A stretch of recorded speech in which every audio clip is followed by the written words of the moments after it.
So paalis na kami dito sa spot dahil nga mabigat talaga yung pakiramdam. Base dito sa mapa na chinek ko, sa bandang unahan lang, mga 10 kilometers, merong isang bayan. Ayan, makikita niyo din. May isang bayan dyan sa lugar na yan. Ang problema, di na natin alam kung anong meron dyan.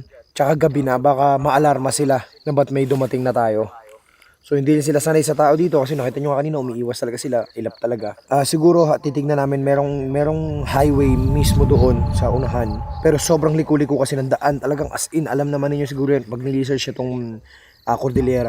Pero titignan lang siguro namin ba talaga ang pwede nating pagpalipasan ng gabi ngayon nang sa ganun mapasok natin kinabukasan yung pinaka-target place talaga natin. Dahil unang-una hindi nga namin gamay itong lugar, pangalawa hindi na namin gamay yung tao. At pangatlo, parang babagyo yung pakiramdam na hindi tayo sanay. Ngayon, ito yung desisyon namin na pag-usapan namin ng team. Magmamaneho kami ngayon ng 1 oras. Kapag may nadaanan kaming bayan-bayan, good.